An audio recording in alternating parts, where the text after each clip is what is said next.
My like, video is "You're not my working. only friend." No, stop. We're live, everyone. We're live. What are you doing? Where's my camera? 1 second. Not you. That's the dog cam. Not you. That's the... Zelda cam works. That's all we need. Is it this one? That's not it. Why Just run the entire thing off Zelda cam. Why is my camera... I mean, it sounds good, Adam, but you can't see it. I don't know why my USB one is not showing up.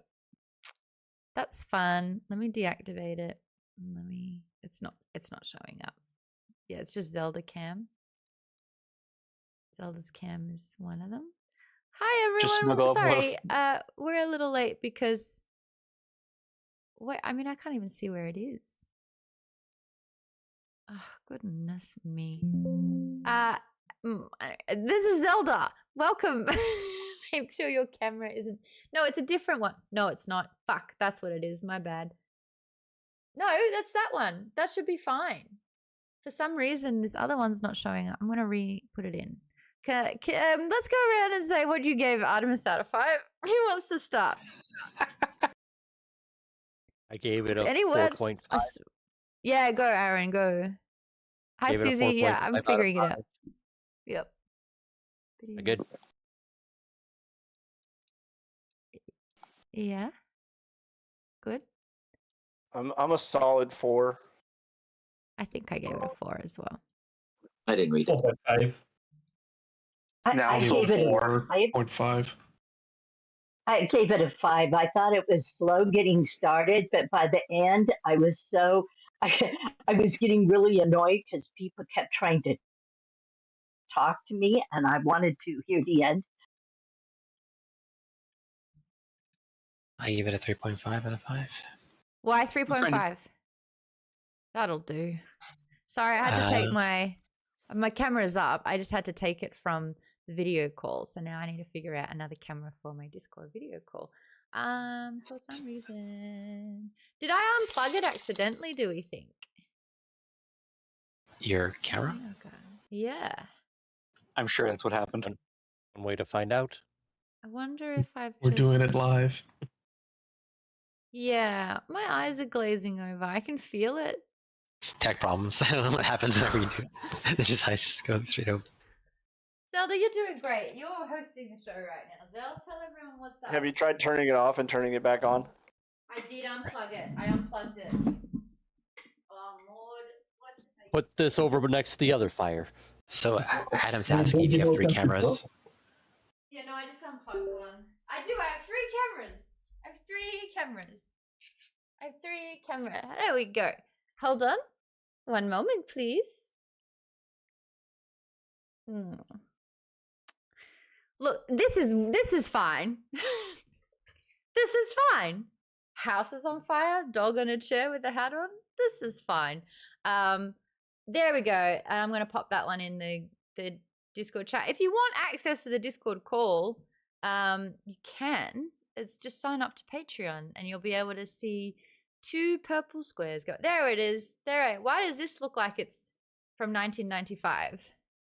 Do we think? Anyway, that'll do. Welcome, everyone. Let's pretend the last 15 minutes didn't happen. 20 minutes didn't happen. Welcome to Maude's Book Club. We're covering Artemis by Andy Weir. Now, this was a book that was suggested, would we say 2.5 years, Terry? 2.5 years ago, you suggested this one? And we're finally doing it. Since Alpha Book Club. So 4 years. Okay. For at least 4 years, Terry's been pushing for this one, saying it's sci-fi with a female lead. What's not to love? You should cover it. And I said, hold on to that thought for 4 years. But we got there eventually. We've actually covered both of Andy Weir's other full novels, The Martian and Project Hail Mary. Project Hail Mary currently being the most popular, I believe, book that we've ever done for Maude's Book Club. Now, why is Andy Weir so important? Because I'm interviewing him tomorrow. I'm interviewing Andy Weir tomorrow at 11 a.m. Pacific time. Set your calendars. Hour of power. If you're a member of Maude's Book Club, you can sign up patreon.com/Maude's Book Club. $5 tier, $5 a month. gets you unlocked Discord. There's, I think, 6 hidden channels, including Book of the Month, members chat, show chat, book pick, and feedback. You also get access to the Google Doc of each show, so you can write in your favorite quotes, your talking points that you'd like to discuss. You also get access to the questions that I ask the authors directly. So I'm so used to looking at this camera, and this camera is now this camera, and bear with me while I adjust. And then you go, I'm sorry, you're over here now, and that's just weird because this is, no. That document means if you have a burning question that you've been wanting to ask an author and you have no idea how to hear them explain this answer to you directly, almost via a screen, I'm your gal. I'll ask those questions for you. It's just $5, and we're doing 2 interviews in the next 2 weeks. Why did it pause? Why do you think my video just went no? Not today. The other one. What is going on? Pierce Brown for book 5, Dark Age. This guy. We're going to have him on May 2nd. We're going to talk specifically about Dark Age. Now, City, are you in there? Yeah. City gave me shit for the first interview that I did with Pierce Brown because they said that the questions were a little generic, like what's your favorite superhero? So a question that I usually start asking, no, it's fine. I'd like to address this publicly. Thank you.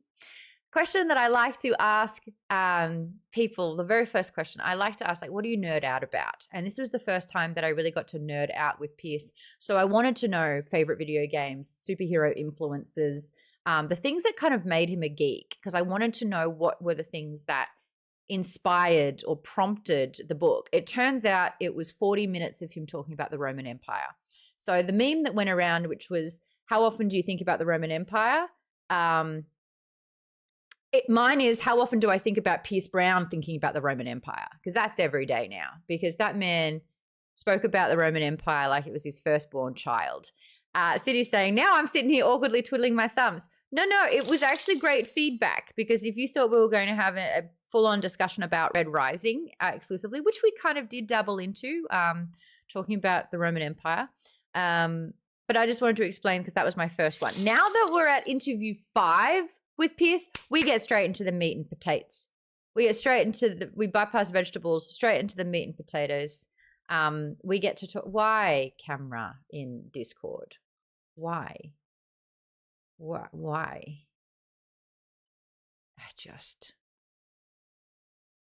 you doing, Razor?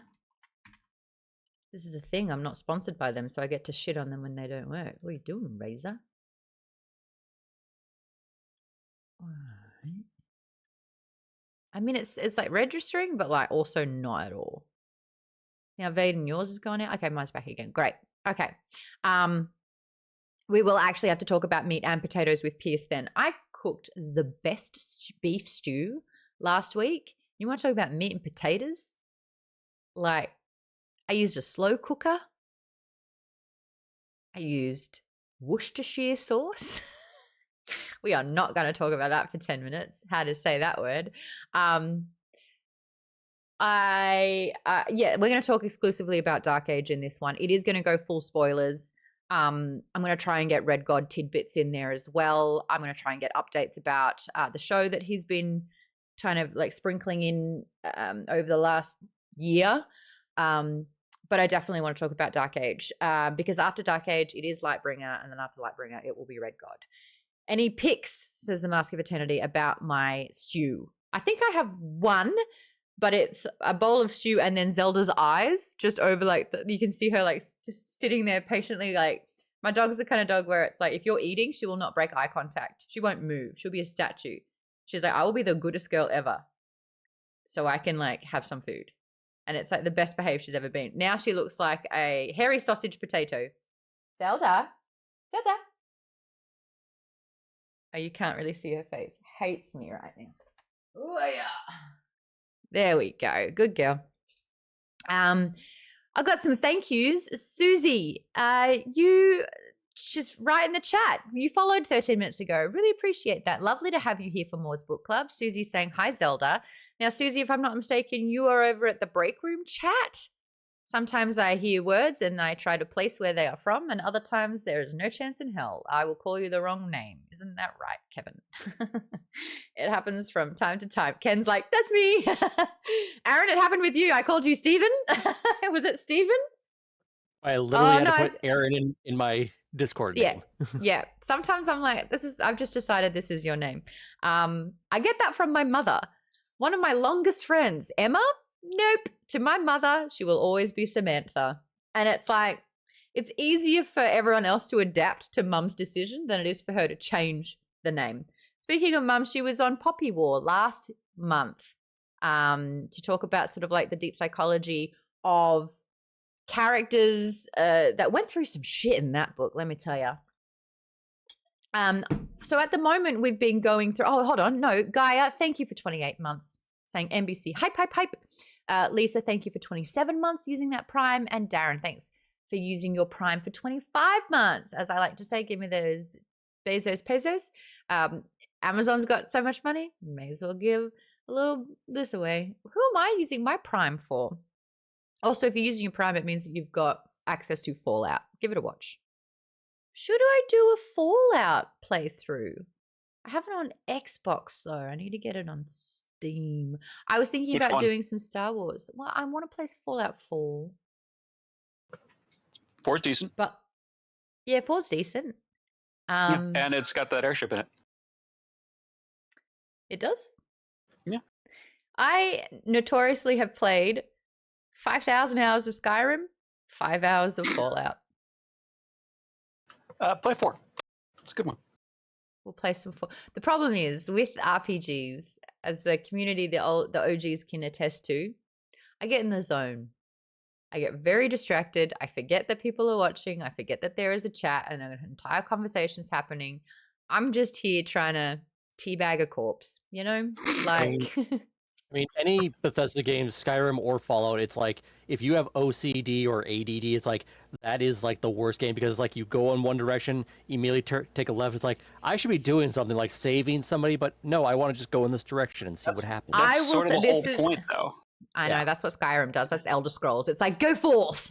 And you're like, but could you just tell me where's the owl that has an upside down head that's like, oh, make sure you go to Hyrule. I played Oblivion.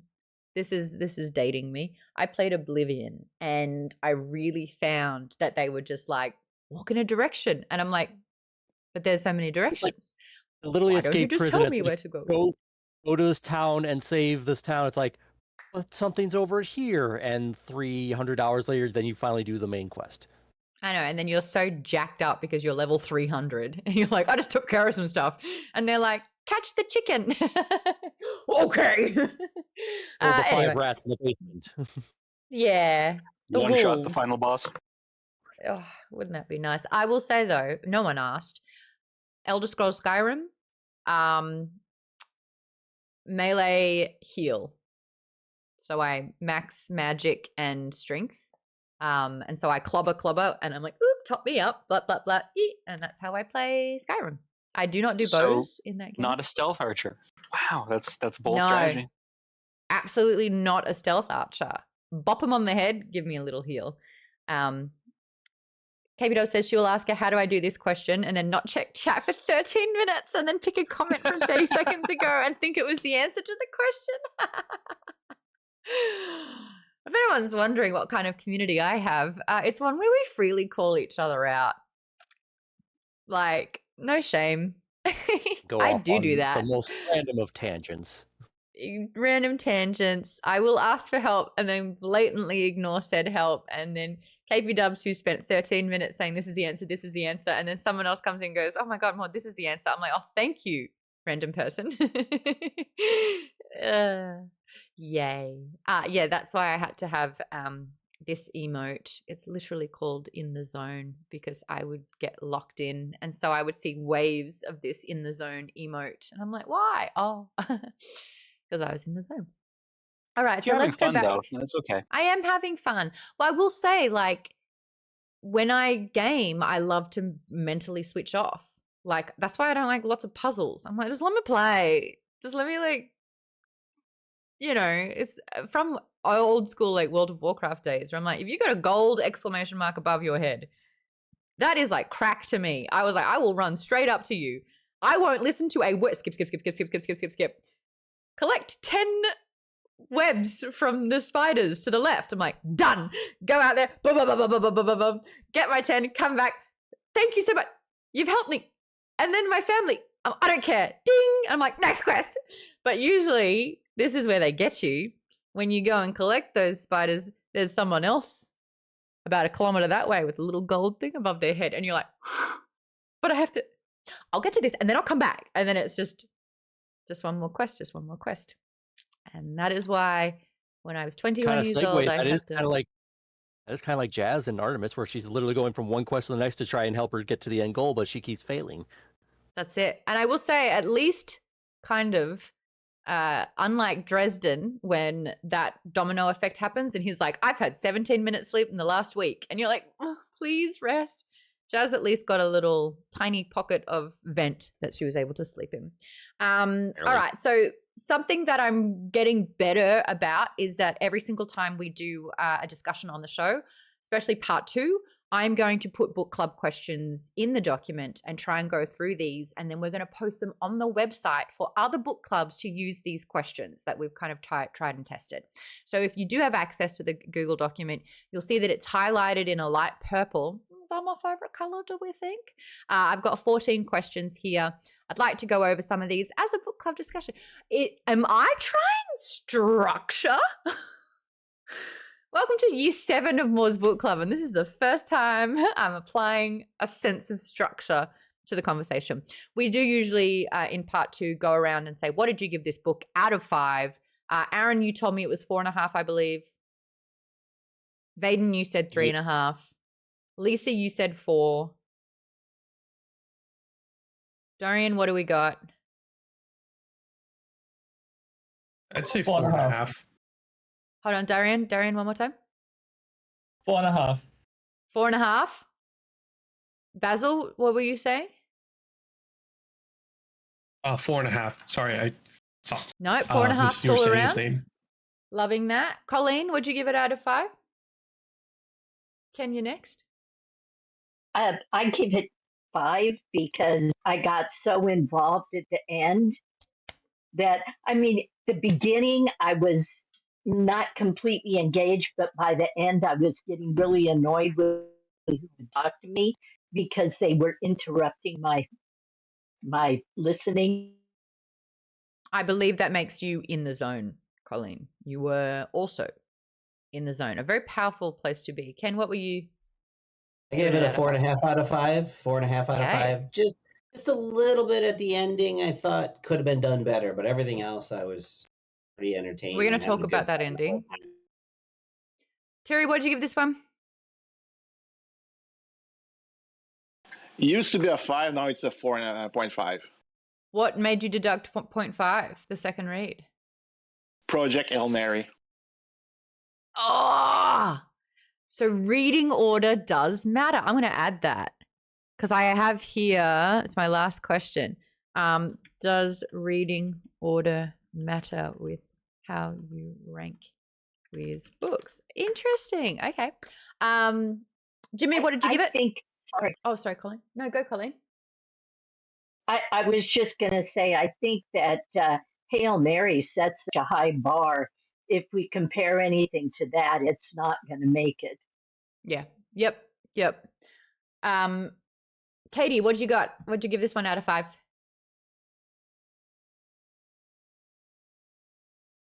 Sorry, I just got back to my car. I give it a 3.5. Yeah, okay. I struggled to get into the book. I'm a bit the same. Follow the story. But I finished it, so. Hey, all right, 3.5 there.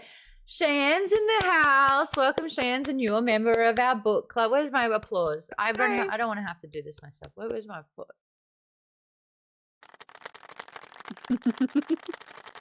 Hi, Shan. Oh, a bit of an air horn in there. We love that. What'd you give this one out of 5? I'd give that one probably a 4 out of 5, I think. 4 out of 5 for Artemis? Yeah. All right. we'll get you to a definite no. Like you'll know because you said I think. Oh, okay. And I think after this discussion, you'll be like, all right, I'm going to land hard on what it is. Kate Frito says 4.5 out of 5. Chris says 4 out of 5. Lisa says, I didn't actually give you mine yet, but probably a 4. Did I just guess it? No, I saw it on Fable. I saw it on Fable. Guys, not Fable, Goodreads. If you're not on Goodreads or Fable, look up Maude's Book Club. Join the club. There's a lot of different outlets for Maude's Book Club around here. Nerd Boy said 5 out of 5, baby. This book was plain fun. Gaia says, yeah, typical Andy Weir book. He sets up the world and characters in the beginning, and then suddenly I get so into what's happening. I was listening to the Rosario Dawson audiobook while reading the book, and I felt like I got sucked into the story and heist at a certain point. I listened to it as well. Rosario Dawson does a good job. I think she does a fair job. But Ray Porter with Project Hail Mary is so much better. It's just so much better. I did think Rosario Dawson provided some depth to the character, really brought Jazz to life in a way, but sometimes voicing the father was so soft. Going between some of the different characters got a little lost for me. That was partially why I deducted it down to 0.5 along with the few other thing, but it's like sometimes it was hard to understand like which character are you playing right now until you say who it is. I sometimes got confused. I get a bit weird pun about deducting a point because of the audiobook narration. I like that Audible will say, how was the story? How was the performance?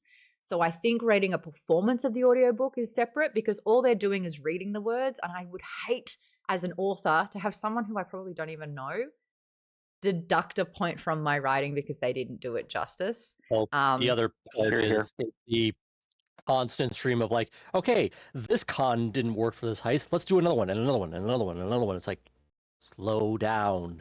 Okay, that's there you go. That's good feedback. K Frito is saying, I listened to this one. Cheyenne said I went ebook for this one. I listened to it. Sprinkle said I didn't read it. You didn't read this one. It was thin. What you been reading instead? If it's not good, Jimmy, I'll come for you. Oh, I haven't been reading. I've just been planning a comedy show. That's all. I'll allow it. I'll allow that one. And I also know that you recorded 2 parody songs. And I will say there is a difference between a talker and a doer. And Jimmy's a doer. And that gets points in my eyes. So well done. But we're going to spoil everything. We're going full spoilers for this one. Okay. Who hasn't told me this? Timbo, are you reading it still?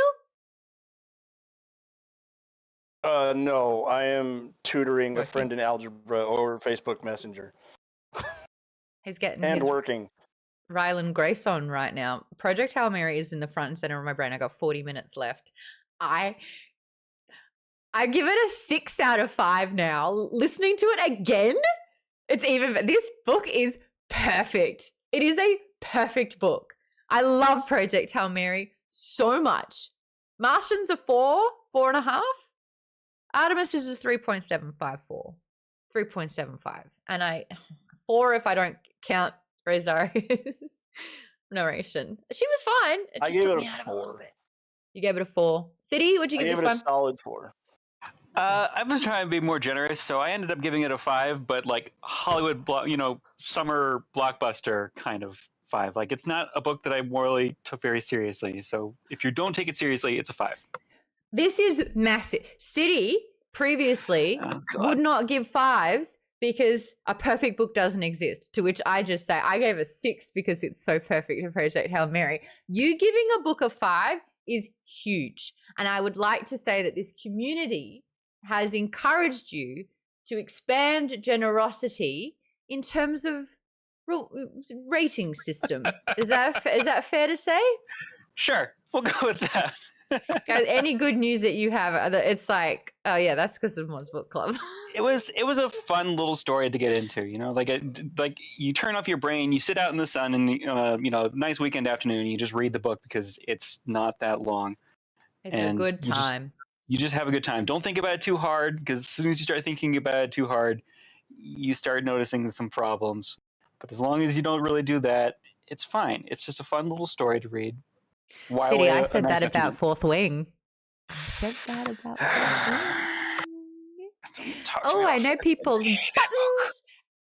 Darren, you didn't read it either. You know the rules. What have you been doing or reading instead to justify not reading Artemis? I've been reading Dark Age still. I didn't. The wanna- series I that didn't you've been wanna- reading a bit. I'm just continuing with Dark Age. I didn't want to read Artemis in 1 week to have to then read the whole rest of Dark Age in 1 week. So I Okay, just who else continued has to reading do a Dark book Age. at a time? Can you like that? Aaron's like, this is good feedback. Yeah, I was definitely kind of wondering if it might be worthwhile to have the 2 main book clubs, back to back, and then have the bonus book in the last week or something like that. We're going I to be doing that for scrambled Way of the to finish Kings. Dark Age, so I didn't want to do that again for Dark Age Part 2. I will say, though, Yeah. I will say though that in this case, like considering how heavy Dark Age is, I feel like having Artemis in the middle of it kind of was a bit of an icebreaker, like a little bit casual, a little more fun, and then you get back into the depths. Yeah, you're like, okay. Okay. I'm just trying to think. Read. Okay, so we started Dark Age. I've read 1, 2, 3, 4. I've read 4 books in between starting Dark Age and now. Wait, 5. Project Hail Mary. I better not be shade behind that statement. No, it just slows your reading down. Audiobooks or physical books? Physical books. Because I read at a specific time and I want to not spend all of my time reading. And so like if I'm out for like the times that I would be doing an audiobook, I would just zone out. Like if I'm out for a walk, I have an audiobook on, that's good for a lot of people, but me, I would zone out and not listen to anything. I would just zone out It took me years. Like I still have it. Even today, I was driving back and my thoughts train. I had to go back 5 minutes. I will say though, I read between 1.5 and 1.7 on Audible. I read so much faster than the audiobook says it. I find that my reading pace. I had to do 1.5 for this because of I looked at the time, what day of the week it was. Like, oh, I'm running out of time and I don't have enough time during workday to listen to this thing. Let's speed up, and it's it went for 5 hours down to 3.5 when you sped it up on the timer. So it's okay, I can listen at this pace. But I also find that if I go too fast, it's actually not absorbing. As you have to find that sweet spot per author, I think. Cheyenne saying I can. This one was 1.5. Yeah, I think it was 1.5, 1.55 for me. But yeah, that any faster than that, and it got a bit tricky. But Project Hail Mary is 1.7. Because Ray's a bit slower. Colleen says I can't listen at regular speed. Cheyenne says I can do 2 books at once. Oh, Disco Cobra, you cheeky thing. I can do 2 books at one. I lost my spot. Just 1 second. And then I'll go over those beautiful 10 subs that Disco Cobra has just dropped in. Thank you so much.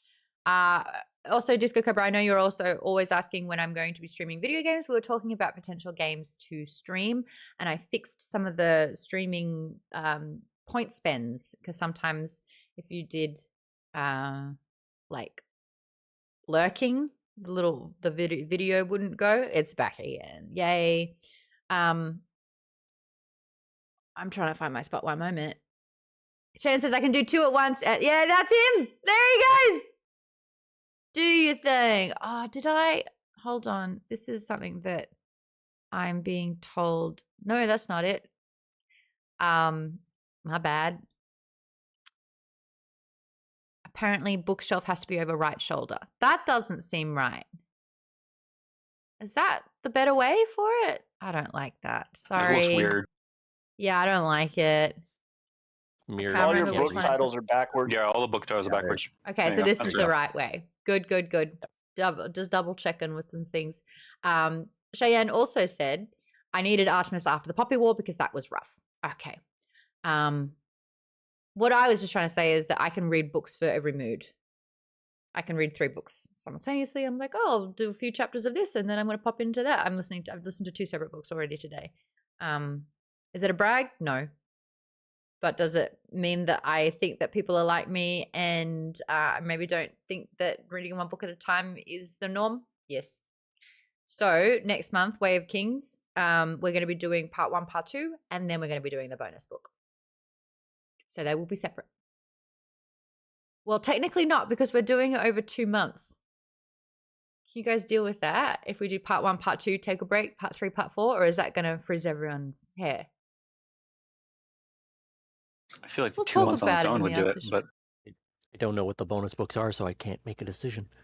I'm skipping That's also Way of Kings myself. I think we're going to do Ruthless Vows next month. And I think we're going to Curious do... George and the High Voltage Bench is one of them. That's so not it. That's so not it. Curious George and a High Voltage... We don't talk about hurting animals. Even fictional ones. You know the rule. You hurt the dog, we don't watch. That's the rule. We show the dog. Aren't you so cute, Zelda? Aren't you so cute, Zelda? I'll just let her be. We'd like to do Ruthless Cows. I still think that'd be a great book. Under the Whispering Door for June. So some TJ Klune. And the sequel to Cerulean Sea, which we did, which was the second most popular book that we've done, unless you're Tim and you have no soul. You didn't like it either, Terry? I didn't hate it. I just didn't like it. I read 3 chapters and skipped. Unforgivable. Unforgivable. It is such a didn't hook feel-good, me. wonderful book. It's such a good book. I will not take slander again. There's a couple where I'm like, it's fine if you didn't like it as much as me. But there's like 3 books where if you do not like them, I take it personally. So far, I've, what, two out of 3 of those books, because I didn't like Cerulean Sea and I didn't like Tomorrow. Oh, that one was... It's still there. There you are. Right there. What's the other one? There was another one. And I was like, are you just doing it to piss me off? Because I think that's a valid question sometimes. What was it? Ben, Tim. One with the Oh my girls in God. the metro. Oh, no, I didn't love that one, though. I didn't love that one. I didn't like Fairy Tale. I didn't finish that one. No, but that's fine. I don't Slander yeah. away. That had a strong Those are the start. only just ones didn't- that I can think of. that One last I stop. didn't like. No, that was fine. I didn't read that one. Was it Atomic Habits, maybe? Is that the No, one? I didn't have a problem with Atomic Habits. I read In that fact, one Tim has since specifically recommended because Atomic Habits to other people. I did. I recommended Watch it to me a gloat. roommate of mine. If anyone was wondering what my smug face was, it was that entire last 10 seconds. I didn't hate okay, hold on. Atomic Habits. My smug face. No, that's this. There's a difference. So that's what the next couple of months are going to look like. Guys, Artemis, let's go. We've talked about what we give it out of 5. I gave it a 3.754. Sometimes I got a little bit lost. I didn't really understand the purpose sometimes. And always when dealing with morally gray situations, like the fact that she's clearly breaking the law, and it gets to really dire situations, you either have to get absolved of everything or you die. You sacrifice yourself to save everyone else, which is never fun as well. And sometimes I was like, this is precarious. I don't know where this is going. But let's tackle some of these book club questions. The first one, the research that I've done online, it is a very polarizing discussion about the main protagonist, Jazz. Jazz is either hailed as being incredibly realistic, fun, playful, doesn't give a shit kind of attitude, and that's really inviting for some. Other people thought it was over the top, unrealistic, and annoying. If that's the two sides of this argument, where does everyone sit on this? How did you find Jazz as a protagonist? K. Frito says, I like Jazz. Jasmine Bashara is a citizen of Artemis who works as a delivery woman and also smuggles goods to survive she's a smuggler. Goods to survive in the expensive city. K. Frito says, it was a bit over the top. Tim says, Jazz reminded me of my ex-wife. How am I supposed to take that? I mean, ex for a reason. So I'm not thinking it's in the positive wheelhouse. How many heists has she been in? Says Vaden. A valid question for comparison. It wasn't the heist. It was the general fuck you attitude. Mm-hmm. No comment. Gaia says she's realistic for a woman raised around men and also on the moon. She moved to the moon when she was about 5 years old. So was she young when she moved? Was she born there? I've already forgotten. This is what happens when you read too many books at once. She moved They're there. not allowed to have anything under 6. Moved to the moon. 6. Yeah, you're not allowed to be less than 6 years old, I think. That's right. It's all coming back to me now. They changed the rule because to like 12, so that you had bone density build up on Earth's gravity. Because at 6 years old, you remain quite petite, which she is. She's 26 now, says Gaia. Thank you so much for that. Tay says, I can't really decide how I feel about her. The best way that I can put it is that I don't think I'd want to be her friend. Trisha Hirschberger in the house. Everyone, I need air horns, stat. We're getting rated. Trisha Hirschberger is... What was that one? Who did the what? I will mute. I did that by accident. I am sorry. That one is still too loud. The unlimited power? It was so much worse before, let me tell you right now. I apologize for the sad horn. I did that by accident. Thank you for owning that. We have a slip of the finger here.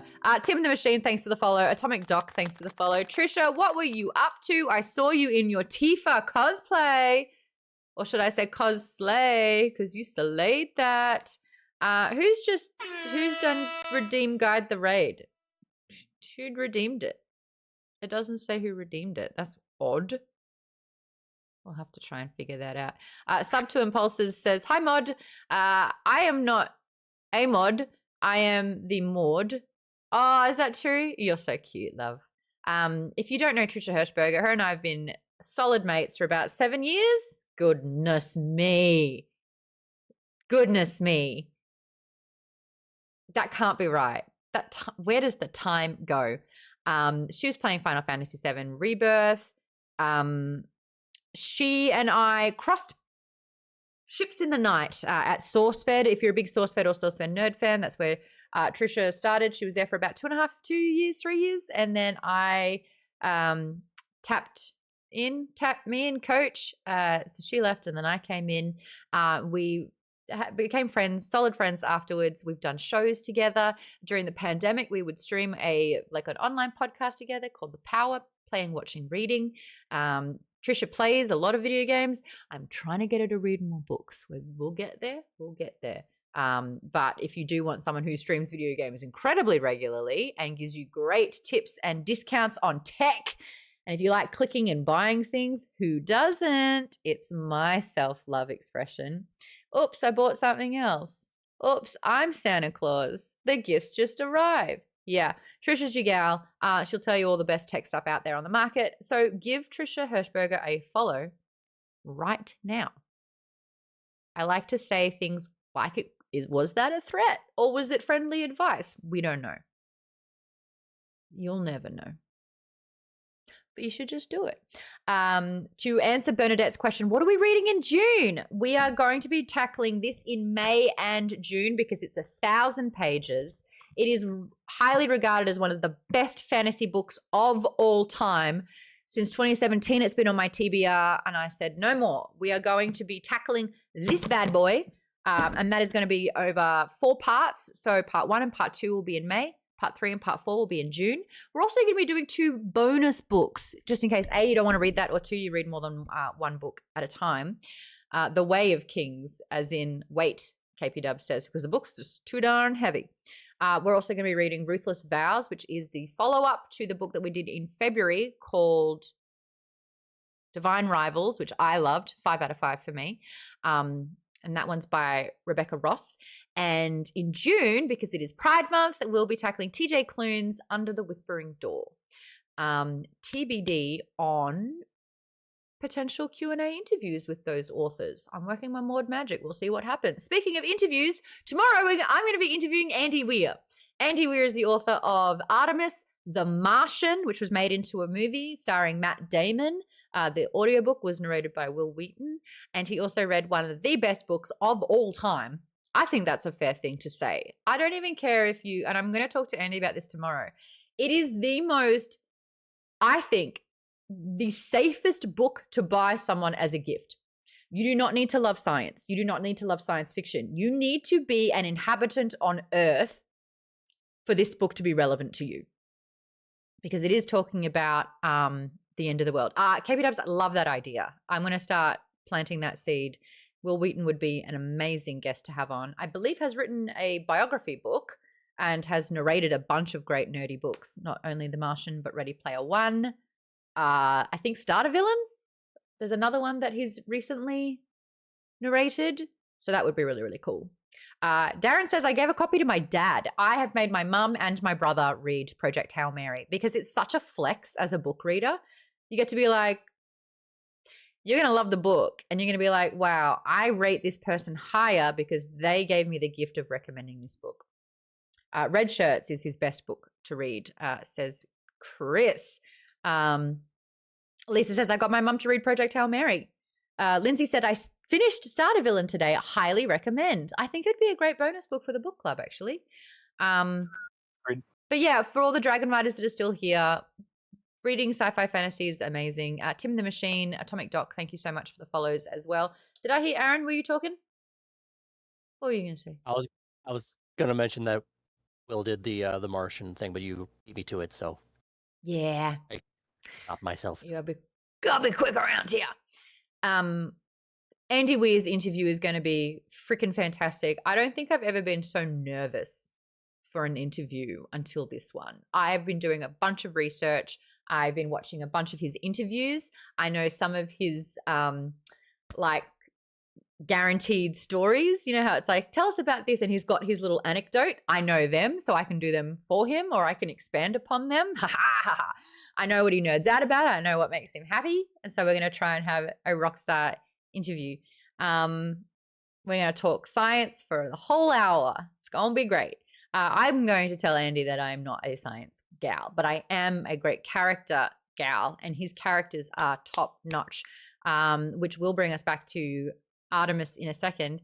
This guy here, though, we've been doing Dark Age. So we've been doing the Red Rising series. We started last year in March. We are now up to book 5, which is called Dark Age. If you're a fan of the series at all, we're going to get Pierce Brown on just to talk about Dark Age. We've had him every single book prior. If you want to get clips, you can check out TikTok, look up Maude's Book Club. That's where our best stuff goes. If you want full interviews, they're coming to the YouTube channel. So subscribe over to Maude's World. Look up Maude Garrett on YouTube. You'll find something. Yes, Pierce Brown's interview is going to be on May 2nd at 5 p.m. PT. So put a little beep, beep, beep for that one. What do you think boop, boop, boop is? Reminder. Does anyone else think in sounds? It can't just be me. Yeah. I will talk. Like, how are you feeling at the moment? Woo, boom. Like, that says it so much better than not having a good day. Just sound effects. And then I'll like compute, what does that mean? I'm like, oh, okay, here are the words to explain it. Do you basically have a slide whistle sound? Was that an accident again? Who did that? That was not me. That was not me. Was that you, Vaden? You look sheepish. Me. It was me. Oh, why?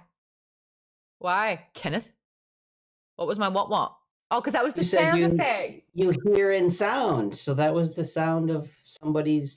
Yeah. Do you know what that sounds like to me? Which is why I went, oh, who did that? That sounds like utter failure. that sounds like you suck. Just so everyone knows now. We should really maybe, is it like a standard sound? It just sounds like negative. Terry says, I'm also reading the first of what series? Oh, Junior Jack says, I'm rereading the Remembrance of Earth's Past trilogy, which is 3-Body Problem, currently myself. Terry says, I'm reading the first of the series. I paused it for book club. We'll continue it in May and June since I'm skipping the main book. We didn't talk about that. We haven't had that conversation, Terry. You're not going to read The Way of Kings. I don't like Brandon Sanderson's way of writing. And the Brandon Sanderson that you've read was Mistborn, the trilogy with this book club? Yeah, Mistborn and yeah, Mistborn. I didn't like it. Before you completely tear his head off, I also have been having a problem with Sanderson recently. Why? His writing style is a little boring. Yeah, it's too much description. Like three But the pages to world describe a building's top tree. notch. The Lisa, world I'm gonna building is need to- unmatched. Like, there's no Lisa, question I'm about that. tapping you in here. I know, like, Lisa's been pushing Sanderson. I'm tapping you into this argument. Brandon Sanderson's top notch, no? Yeah, that's what I wrote in the thing. We're just different people, I think, Terry, because I love his writing style. I think because I don't picture things when I read, but with Sanderson, I can. Like, his fight sequences, I can imagine it as a movie. And, like, I don't get that in other books. Like, I don't know. I love him. I'm so excited we're reading him, and I can't believe you don't like him. We're going to do a poll. It's the same reason when I first got Lord of the Rings, I started reading it, and after 2 chapters, I was like, too much description. And it's because a friend told me, no, start at chapter 5. That's when it starts. And I started at chapter 5 of Lord of the Rings, and I got hooked. I came back and read the first 5 chapters. But for Brandon Sanderson, it's just like, it's just too much. I thought that there was like an unspoken I have rule a vivid in imagination, so it's like, I already have it in my head. I don't need more. I thought could have fooled me. I thought that there was an unspoken rule in the fantasy community that Sanderson slaps. There is a poll right now. Brandon Sanderson is what it's called because I didn't have enough time to flesh it out. But the answers are quite obvious. Yeah, nah, mid. Sanderson is an amazing writer. It's just that he's got a very slow way of writing, and he's got a very standard But way the of writing. he's like, I can't believe I get to say this, but someone taught me it, and it's just become a thing that is no longer even relevant. But it's like Tom Brady in the 4th quarter with football. It's like game It's called brings the it. Sanderlanche. That's it. Yeah, it's the Sanderlanche in Sander speak. So it's absolutely true. Like, it's very slow for the first 3 quarters of the book, and in the last act, it really just like, okay, holy shit, You know everything's coming together. what? I will say 1,000 little boring after pages. 20 That's books. a long time to be slow. We did the No, results. wait We for did the cutback version of that 100,000 pages to the 300. That's just the meat of it. No, no, Jimmy. He's rewarding me for talking sport and thanking Tim and Ken for getting me there. Jimmy, No, they I talk would ice never hockey. give Tom Brady credit for anything ever. Good, I'll Fuck use Tom it more Brady. then. But he was a Michigan man. Go blue. And if it was a problem of Sanderson's for, in one book, 1,000-page book, that's fine. I can live with that. But he does that with so many of his books. But the results They're of the all poll like came that. in. Nah, 2 votes. Who were they? Mid, 5 votes. Yeah, 9 votes. Also, like, I would I say, never read Sanderson, so I can't vote. I'm playing Helldiver, so I can't vote. You playing it right now? Yeah. Aside Like from right the this quarter, second. Right this second, I am shooting bugs. Or Super Earth. For Super Earth. And oil. I'm gonna have to Well, get the talk game. about Artemis. And Artemis. I know. I got distracted so bad with like Sanderson's not that great, and I'm I like, wanted to be like polite and like say, how can we segue back to the main topic? well, we're doing 2 full months, and now I'm hearing people are gonna skip it. Next month. That's next month, though. Okay, so let's talk about Artemis then. If you think Sanderson like describes too much in Artemis, other than Rudy, maybe even a tiny bit about it, Jazz, he does not describe the characters at all. Nearly enough. We No, don't we know what country they're from, but we don't know how tall anybody is or. And because of the That's about audiobook, we it. know like what accent they would probably use, Mhm. but that's about it. We know how tall Sanchez is because she says it. All we know is that Jazz is supposed to be hot. Yeah. like 5'3". Well, at least Yeah. well, at least she views herself as hot. She's very Well, confident in her appearance. her Ukrainian friend also views her as hot. So Yeah. But apparently he And she needs gets lessons some. on how to talk to ladies. she gets a lot, apparently. Yeah. To the point where it's like everybody's like, aren't you gonna sleep with him? It's like, no, that's not who I am. Are you sure? Yeah. He just doesn't really get it. Rudy though, Rudy's hot. I could picture Rudy. Tall, lawful good. Who do you picture as Rudy? I can Is just Rudy the see him. sheriff Sometimes or the friend? he's blonde, sometimes he's got dark hair and a beard. It depends like what mood he's in. That's how my spectrum of Rudy goes. But I he's mean, tall and he does this a lot. Yeah, like he's That's literally Rudy.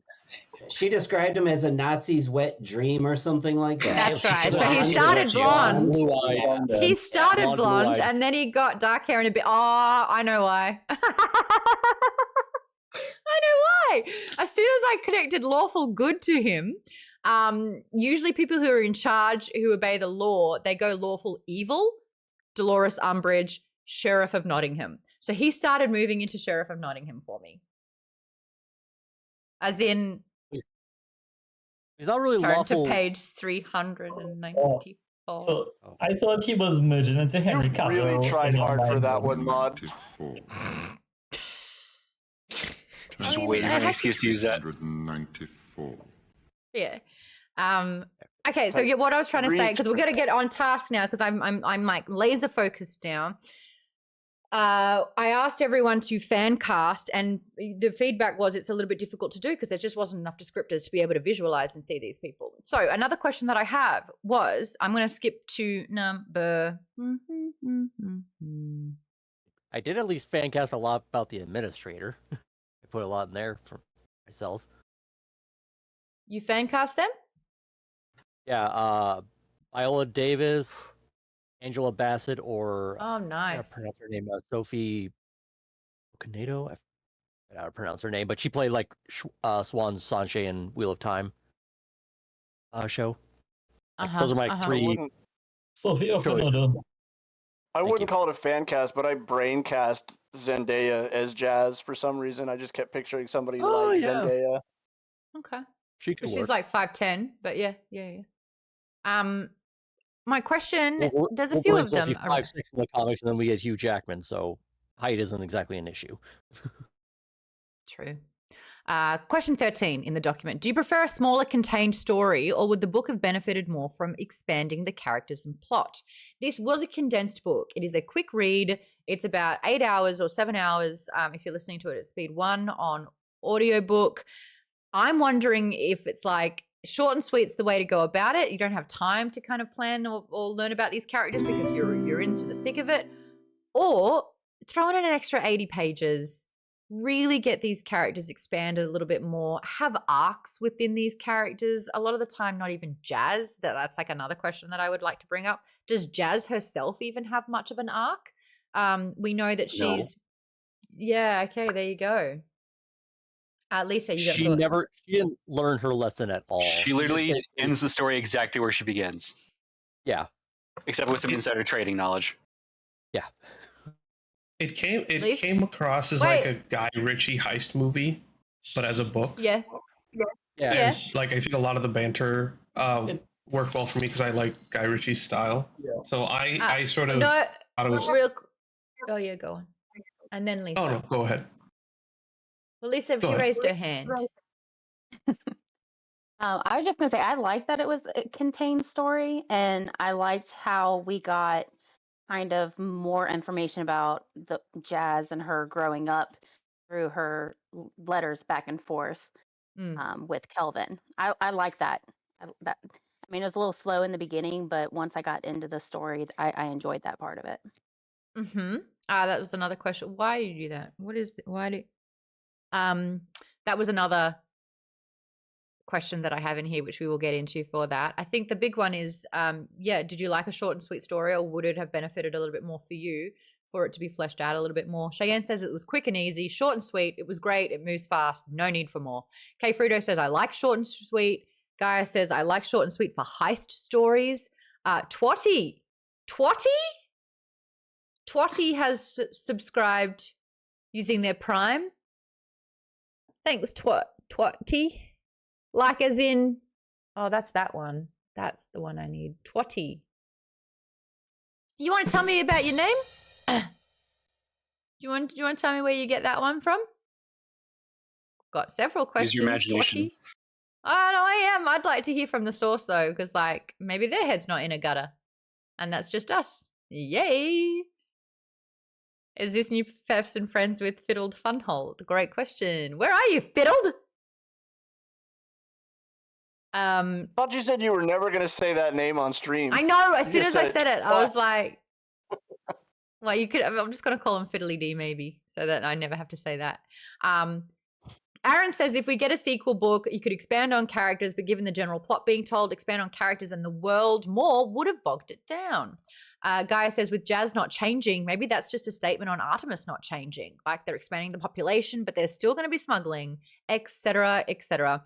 There was a little bit of a plot learning about Jazz and the relationship with her father. She was a bit of a teen fuck up. She cost her father like the entire business. Put her father into debt. So it was she was like using sort of like morally gray tactics, was able to repay her father. Again, he didn't want to accept the money though, because it's like what he thought was like bad money. Her father taught her the value of being true to your word and ethically sound. So she conducts business and tells the truth. And as soon as there's money exchanged, she cannot sort of like go back on that or be deceptive. There is a truth in an exchange, a monetary exchange for her. And that's what she learned from her father. So the fact that she paid her back with stolen money. Yeah, she's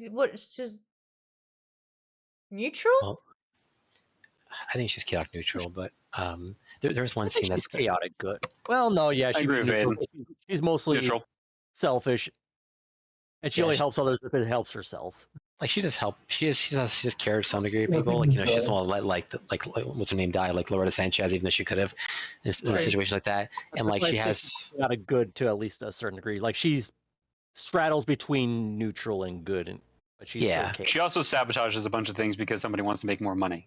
Yeah, She's somewhat lawful in that she does have a code and she does follow that code. So I'd say maybe she's like neutral, almost like true neutral. She could go either way at any time. That's fair.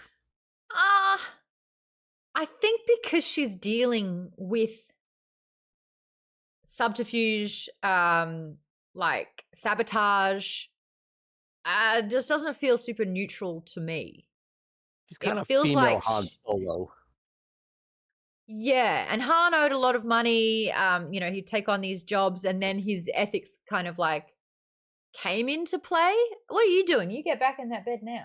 Thank you. He does like the like good deed when it's convenient for him and not because it's the right thing to do.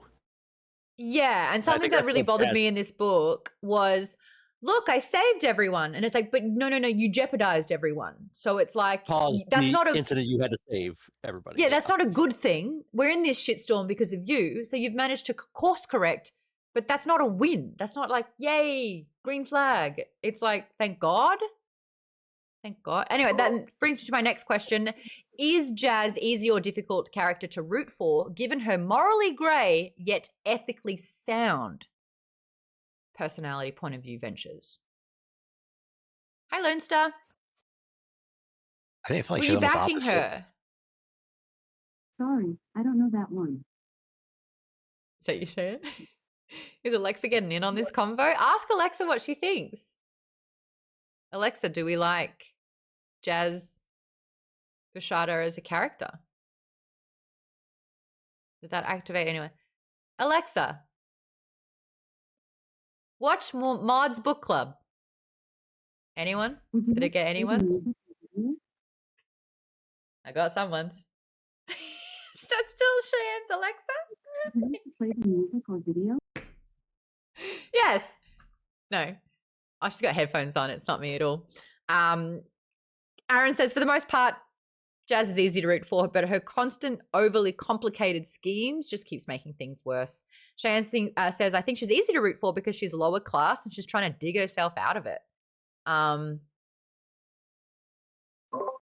It's very complicated to root for her just because her situation is her own making. Like, she's a fun character, but she's really...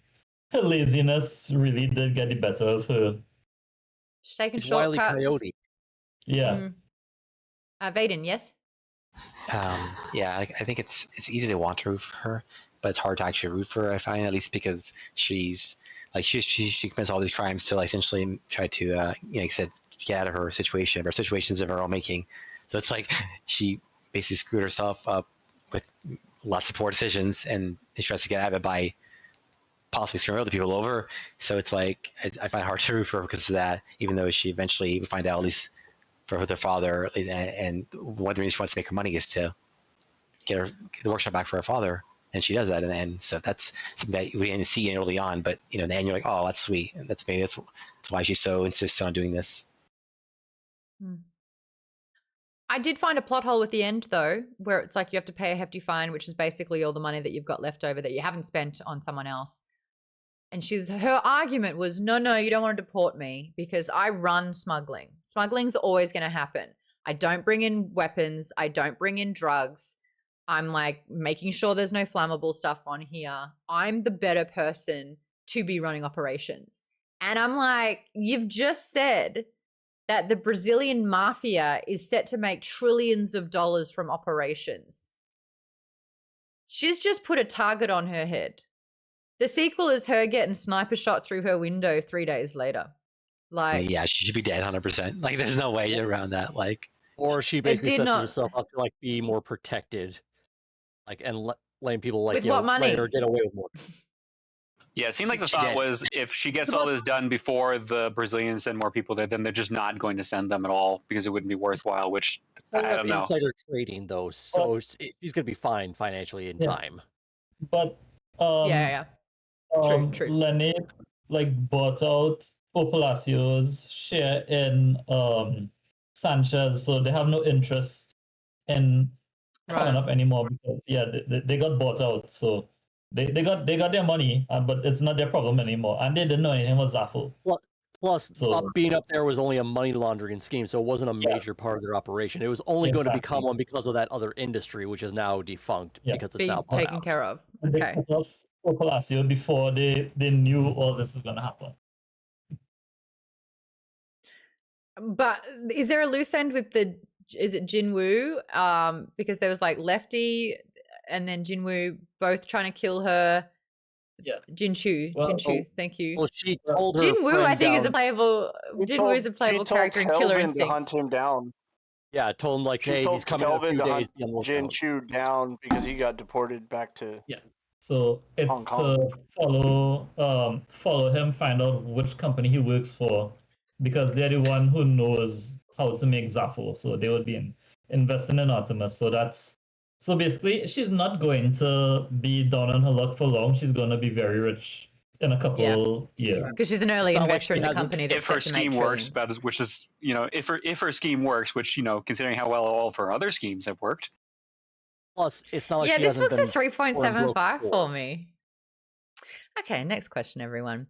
Would you describe this book as good versus evil, anti-capitalism, or anti-hero? Anti-hero? Capitalism. No. Anti-hero. I'm with Ken. No is a full sentence, Ken. You're right. What does that mean? None of the above. How would you describe this book? It's literally a Looney Tunes in space kind of thing. It's like she's Wile E. Coyote plus Fred Flintstone with the get-rich-quick schemes and all the Acme level schemes of trying to succeed, but they always blow up literally in her face.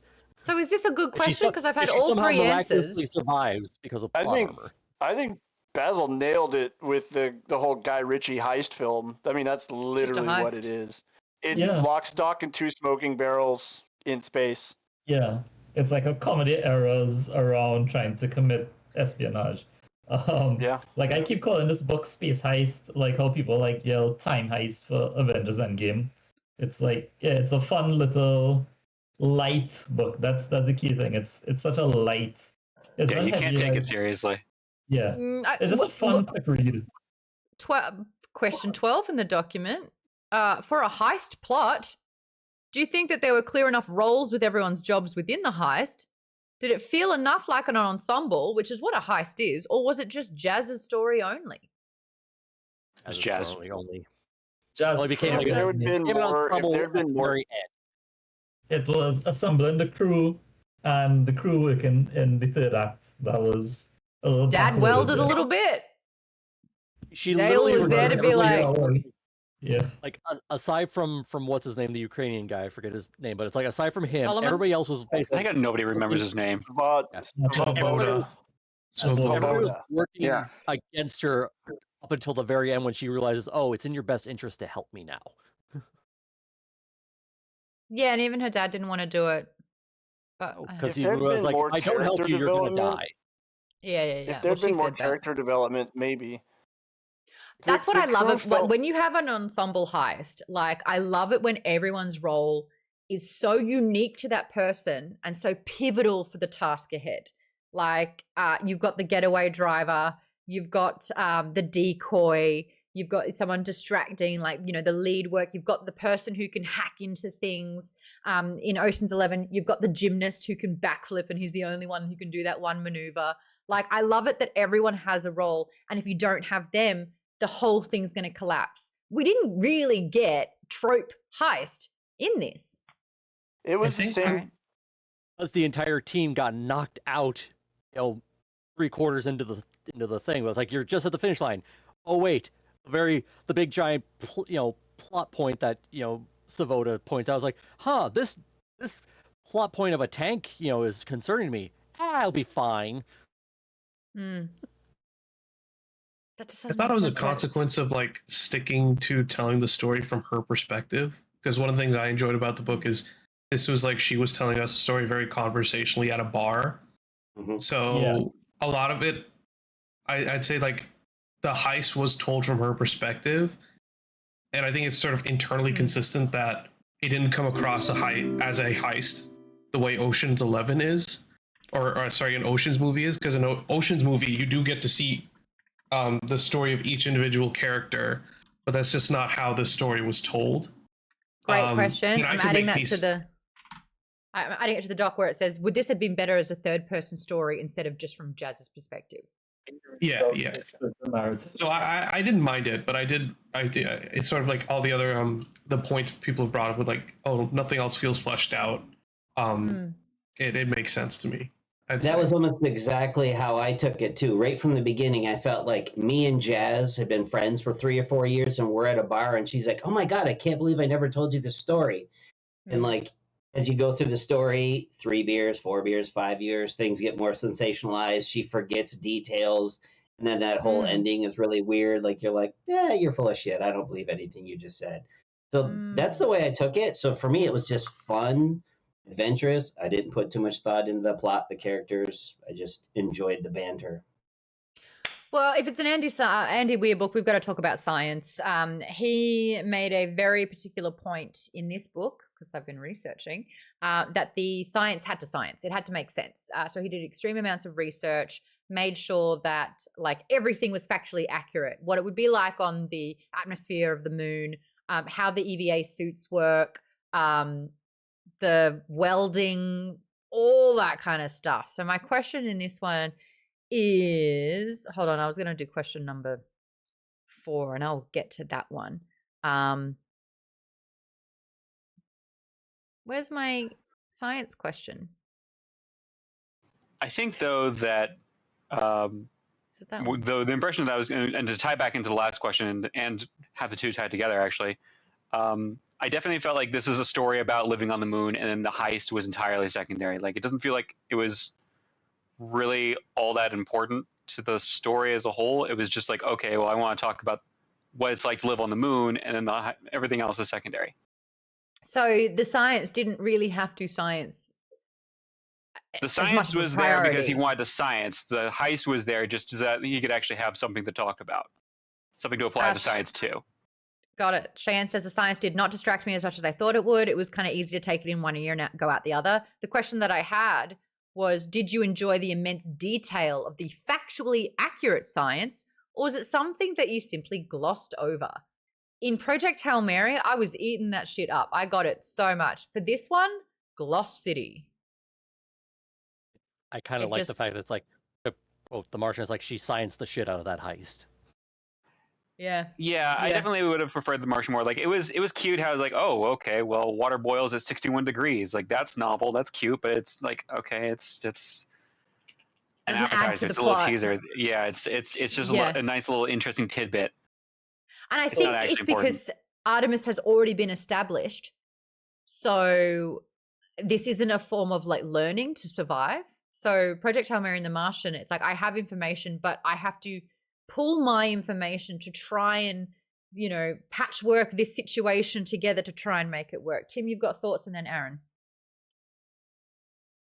I'm going to say I actually really loved the science in this. I mean, of course you did. I've loved the science in all of the Weir books that we've read so far, but this one felt way more like the science was way heavier. Like he went into the chemical compounds and all of that way deeper than he did in like Project Hail Mary or The Martian. I mean, the science was accurate in those books too, but it felt like it was a lot heavier in this book.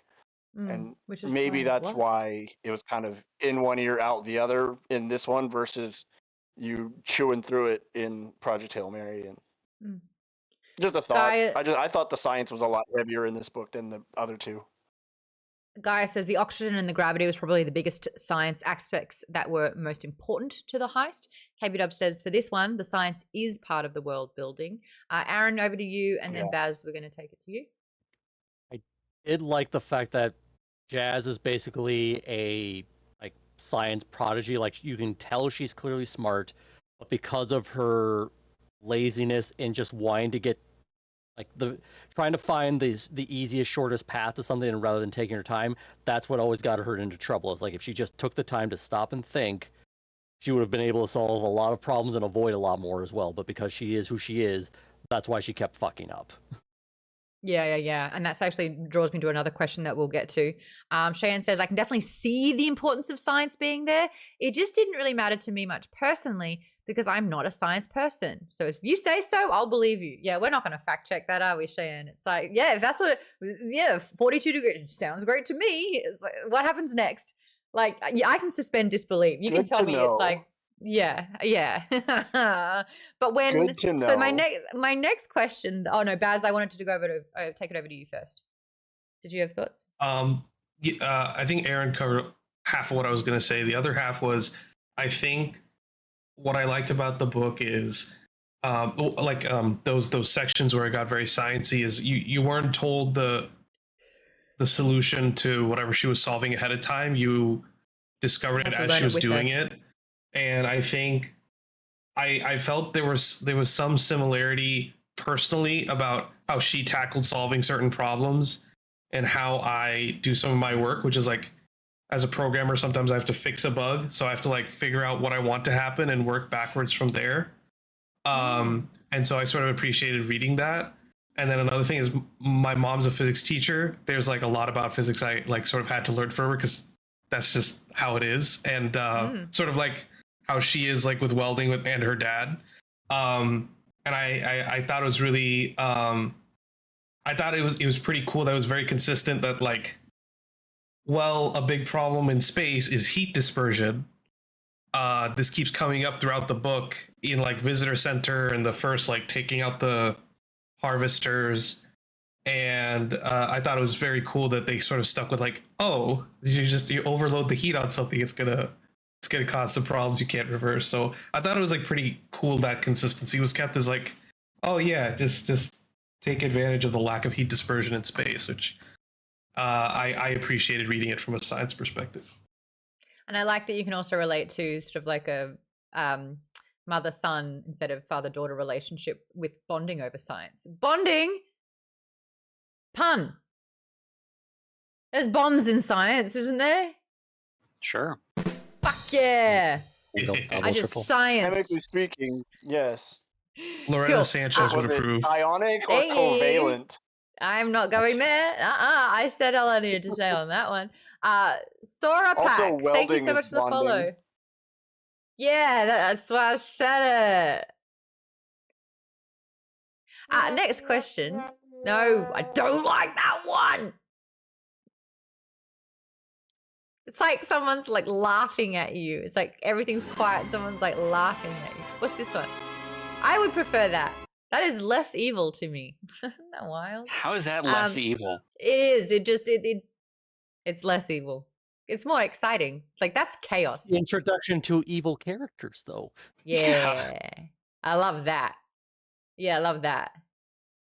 Because the other one's like, it's bringing someone down, but that one is like raising evil up. You see what I mean? It's all about ending above. No, it makes perfect sense in my head. You're looking at me like you're very confused. Wah, wah, wah. Da, da, da, da, da. That's the thing. Yeah, makes think about it a little. It's makes perfect sense. Poor everyone. Oh, I like that. I let you into my brain a little bit, and you just kind of like, whoa, that's what goes on in there. And then I'm like, yeah, sorry. Another question I would really like to get into. Oh, Chris was bringing it up a little bit earlier. Let's talk about the futurism and world building of Artemis. Would you visit Artemis?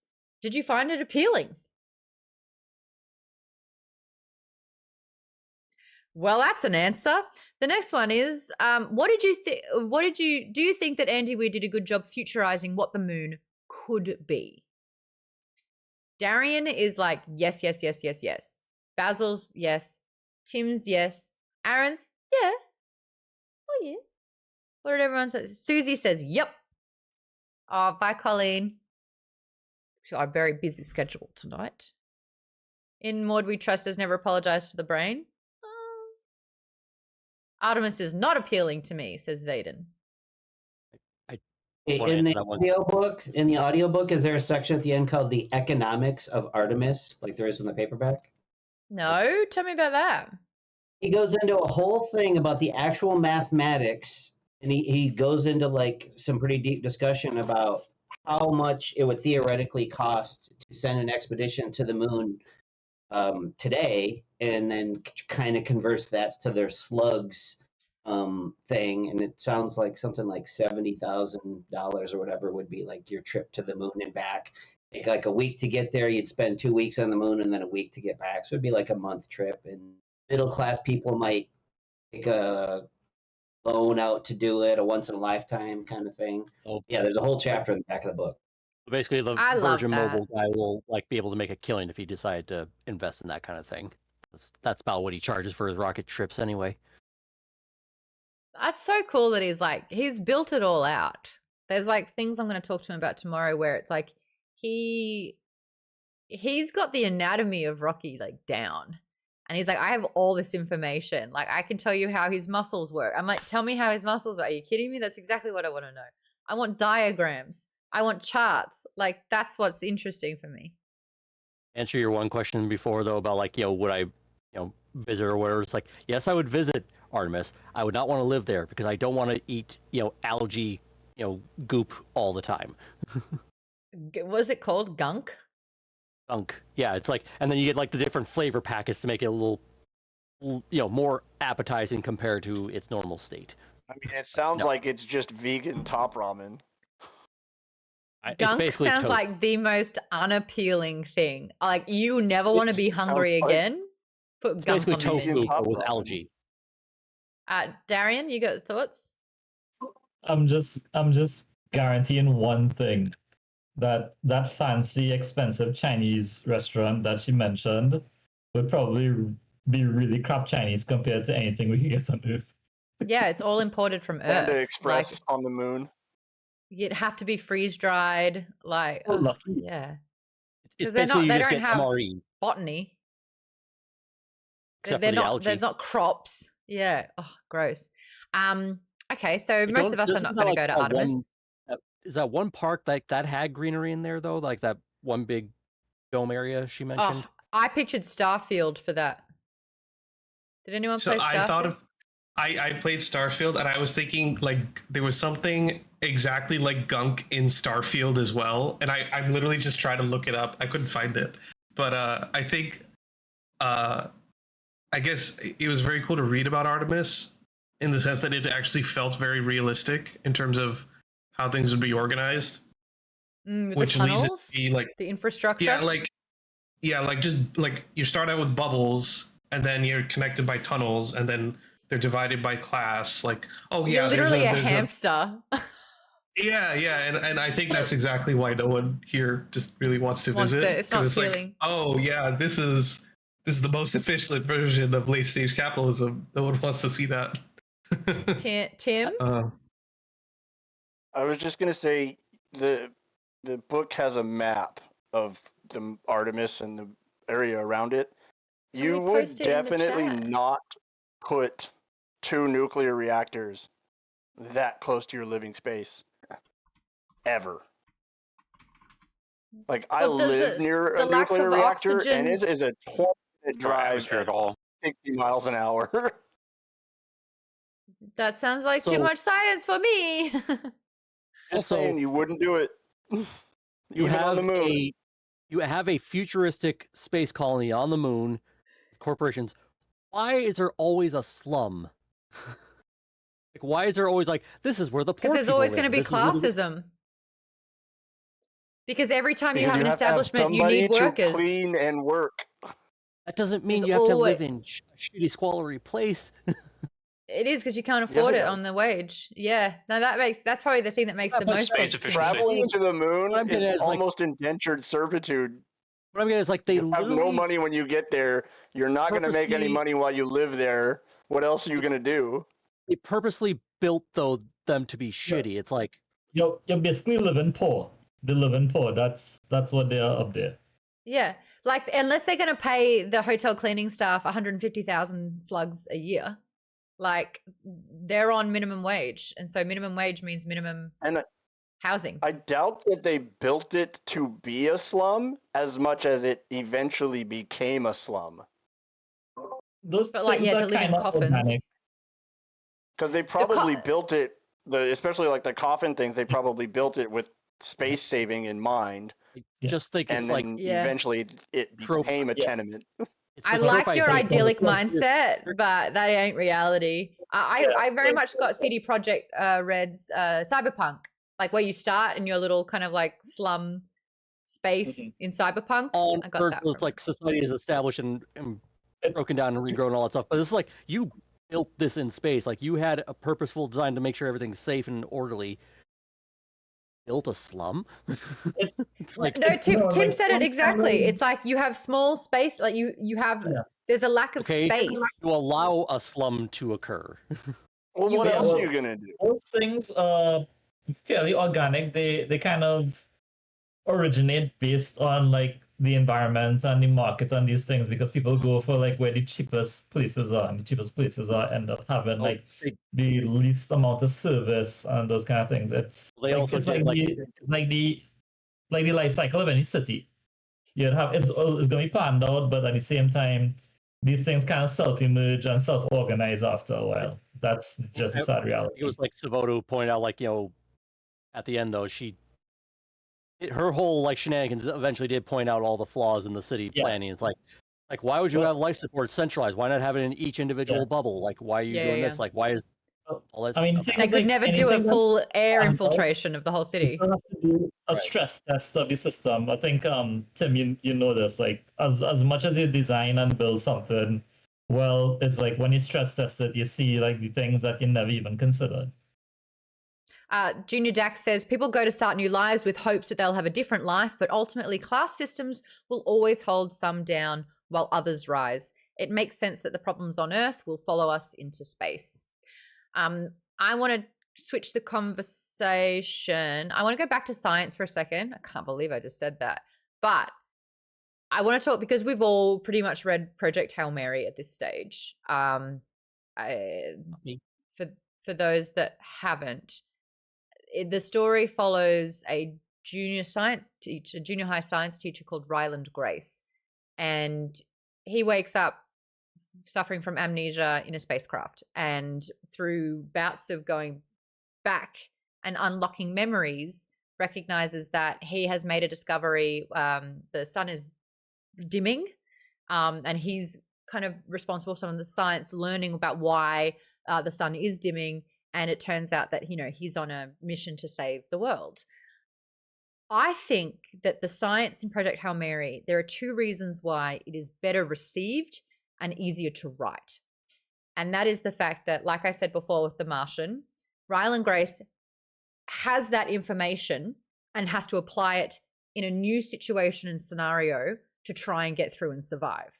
So it's not standard science. It's standard science that's applied to an abnormal environment and situation.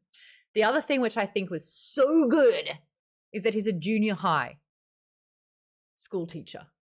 So he is going to tell you complex science in a way that a 13 and 14-year-old brain, aka the average person reading the book, will understand and comprehend. So it doesn't deviate from his character to be able to be like, this means, when I say this, this is what it means. Or really like taking the time to digest, exactly, it's digestible science. Jazz, on the other hand, doesn't owe anyone explanations, has the information, she shortcuts life. So she's also going to shortcut this information to the reader. And I don't think that she's the best person to relay science because it doesn't benefit her at all. Whereas Ryland Grace, it's his default and his love of teaching kids about science. It's his identity completely. And that made him the perfect narrator for Project Hail Mary, which made it more of an asset. Darian. And go ahead. Yeah, no, I was gonna say like he likes to kind of invert things from one book to the other, and for Artemis, it's a case of the science is secondary because like Jazz is living in an established community. She takes it for granted. She just knows it, and also because she's kind of like this genius, she shortcuts it without going down, explaining it to everybody. She's kind of like, this is the basic thing. I got the gist of it. I'm going. Yeah. And yeah, K. Frito says with... Jazz is pretty smart, and Gaia says Jazz only explains it to a point, certainly not like a teacher would. Well said, Gaia.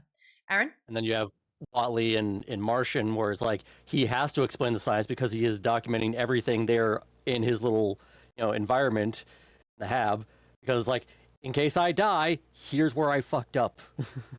Same with Ryland. He's like, humanity's like depends on this information that I'm relaying. But I think you're right. Mark Watney in The Martian was doing video journals. He was doing daily updates. Hi, just letting you know, it's day number 58.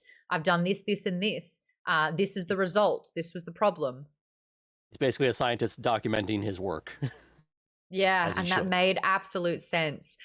All of the books, though, apply a lot of great humor, which I love. But I guess my question is, do you think Andy should have written the protagonist as a woman of color? A white dude writing from the point of view of a Saudi Arabian woman. Do you think that this helped or hurt the book? Ladies, I'd like for you to weigh in on this one. Do you feel that Jazz was authentically a woman? I think we can bring it back to, I don't know who said it, but somebody mentioned that she felt authentic in the way that she's on the moon with a bunch of guys. So she's very much, the tomboy, one of the boys. Right. So it felt like that's just kind of, she's comfortably a tomboy is really what it felt like. And I wasn't put off by that too much. There were a few times where I was like, okay, you're a little lewd, but I was like, whatever. Okay. So it didn't bug me as much as I thought it would going in, because I was a little skeptical at first, knowing that, but I think it was fine. I wasn't too bothered by it. I will go, Lisa. I was going to say there was a couple of times where I kind of rolled my eyes because he did talk about boobs a lot. So things were shaped like boobs, and I'm just like, oh my God, shut up. I was like, okay, Amanda's writing this. The architecture of the bubbles. Gaia says, I'm always going to have mixed feelings about a sexual and rude woman written by a man, but the moon setting and environment kind of made it work. There were some times, whether it was dialogue or scenarios, where it was just like, I'm a gal, and look at me do gal things with galness, right? And it's like, no, that wasn't subtle. That wasn't authentic. That was like neon signs being like, look me, woman. And it's like, we don't convince people that we're women because we are. And so when you have to start like slapping sort of like the unsubtleties on it, that to me felt a little inauthentic. Almost like he anywhere needed lessons on how to talk to ladies. Or talk like that a actually lady. made the most sense to me. Personally, this is someone who we are seeing several times not get it. Her having patience with him. Now, their end relationship didn't really make sense. That felt really like that she decided to kiss him. I'm like, you're literally saying his behavior is inappropriate and creepy and needs to be fine-tuned, and you're going to help him eliminate problematic behavior. And so you're rewarding that with your intimacy? No, I don't think so. We got another raid. The Skinwalkers. Thank you so much for dropping on by. Appreciate you here. We're talking Artemis, a book written by Andy Weir for this book club. We've read the whole book. We're going full spoilers. If you've read it, let me know your thoughts of this book in the comments. I'm interviewing Andy Weir tomorrow at 11 a.m. So if you do want, if you've read the Martian, Project Hail Mary, or Artemis, and you want to check out an interview with Andy Weir, who's not really doing interviews, that's a really good get. We're going to be doing that. You were playing Stardew Valley. Love Stardew Valley. I'm trying to convince Adam Vision to play the DLC. Unless he tries to sleep with my boyfriend in game again. That would be very bad. Tim, you would like to weigh in on the conversation about what it was like for a man to write a woman? Not so much a woman, but the fact that she was a woman of color. I feel like it almost didn't affect it at all, because most of the book, I didn't even realize she was from Saudi Arabia until they said, I'm going to get shipped back to Saudi Arabia. I mean, there was like one moment where she wears a hijab and everything to disguise herself, but apart from that, it's not even a part of the book. That was really interesting that that race was really not an issue at all. Part of me is like, and I would love to have more of like a pool of conversation for anyone who has understood sort of like racism in any degree, whether you're a man or a woman. I kind of feel like Artemis isn't like, oops, we got rid of racism. Oops, we don't talk about it. Like, we've got Asian characters, we've got Muslims, we've got people from Saudi Arabia, we've got people from Kenya, we've got like the world is kind of like a conglomerate that's now on a smaller thing of the moon. So there was, hold on, Darian, I would love you to weigh in on this, since we have such a small pool of people to talk to from a perspective. The writer and the person of color really didn't. I don't think anything was there, like, because I think like because this is set like maybe a few decades or 100 years in the future, he might be positing it as like, you know, truly a post-racial society where, especially anymore as a population of 2,000, you can't really afford to be racist, but there is like, you know, that clannishness of, you know,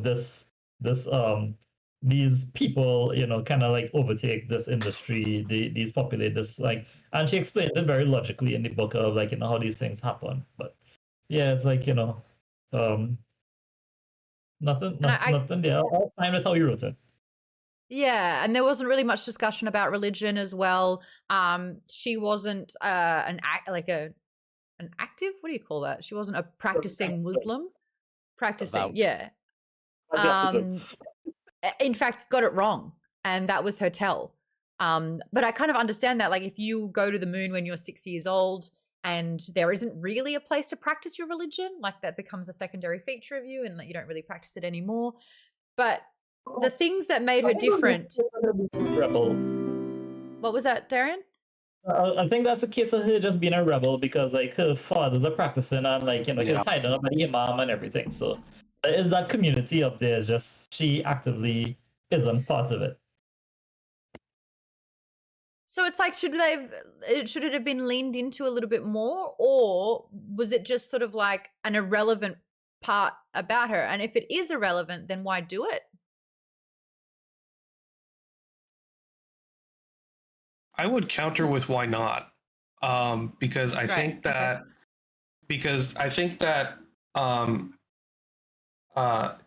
you do have to add color to your characters in some way, and I think that her being a Muslim but non-practicing from Saudi Arabia, it did factor into the story in terms of like she was relying on it for her trip to the visitor center as an example. It wasn't just there for like any kind of service. And it's something she did take advantage of, and I would say in a very efficient manner for someone who's trying to pull off a heist. But for her, like her being, say, Muslim or from this specific country, wouldn't be that different from her being a Christian from another country and using that to her advantage. I thought it was a good way. I thought it was I thought it was like a way to add color to the story and the heist.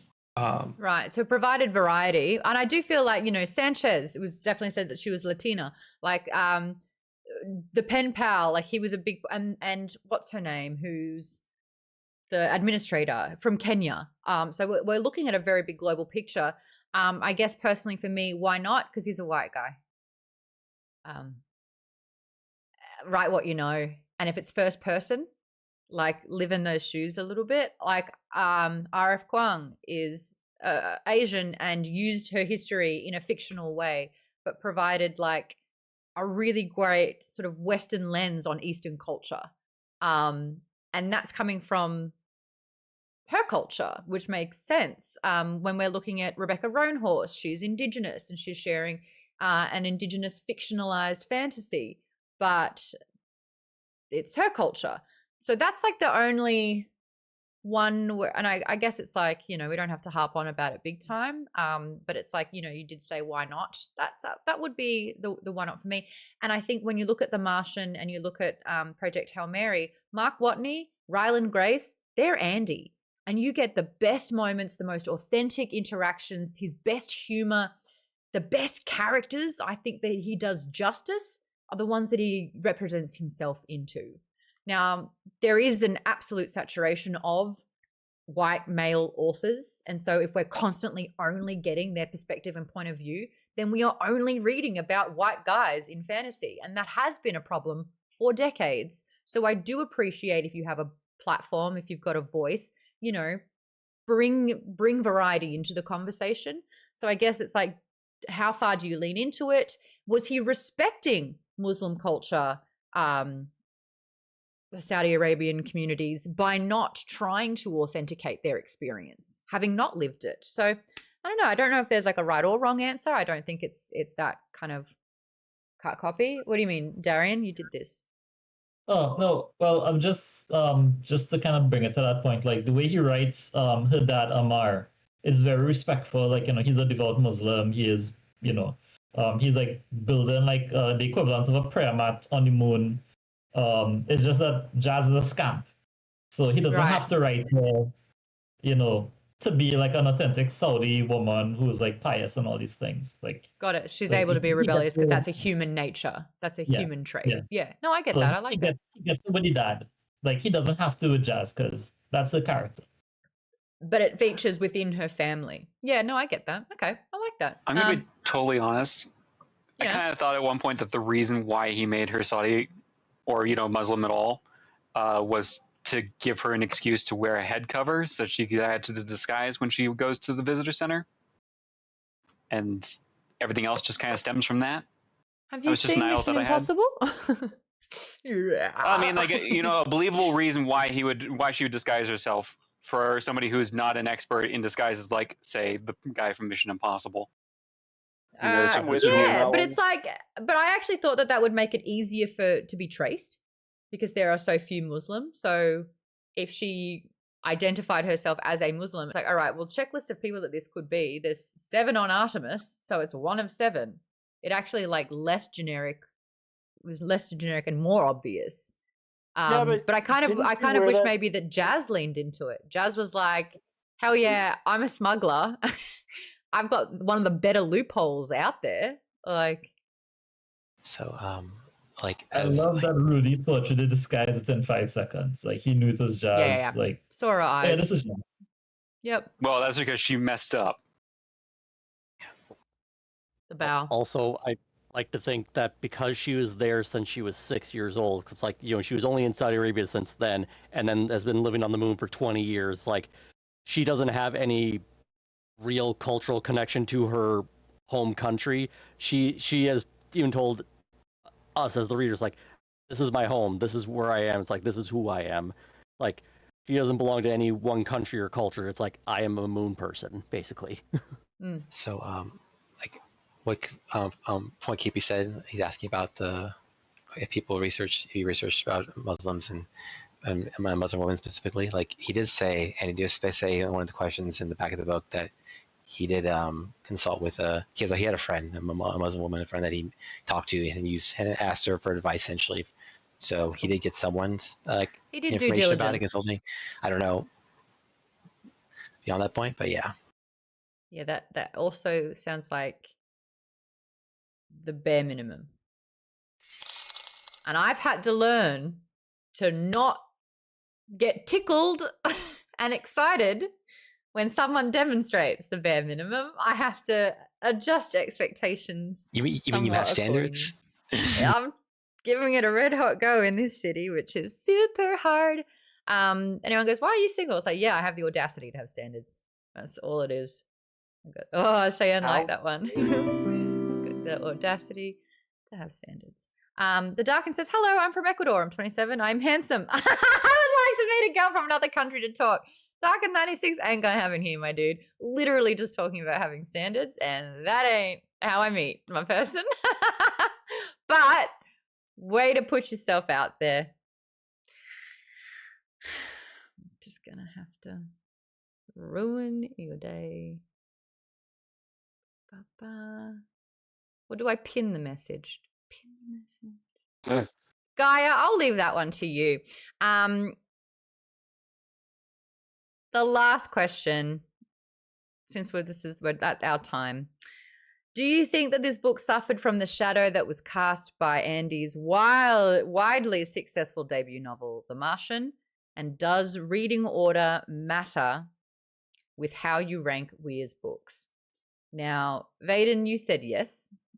You said that after Project Hail Mary, Artemis just does not line up. Yeah, it's just fair. Yeah, like even The Martian, which is really good, still, it's just not as good.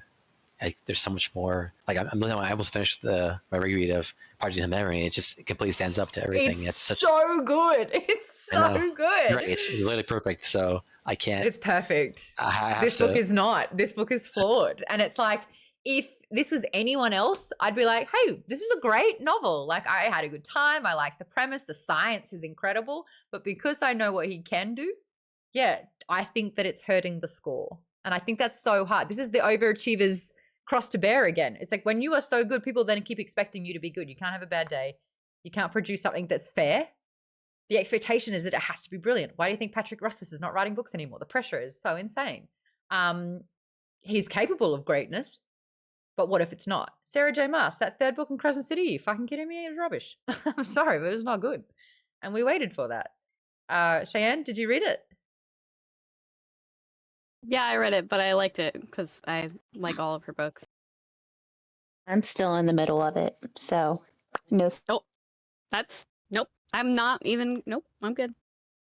I want to hear what you think of it, Lisa, when you are done. We will have big chats about that one. Waited a long time for it. The promise of like that last chapter in the second book. Are you kidding me? It was lined up. Okay, I'm digressing again. Did anyone else think that because Andy Weir's written perfection that this book took more of a hit? Or were you like, nah, dude can do no wrong. Loved it. It's just different. Still loved it. Tim.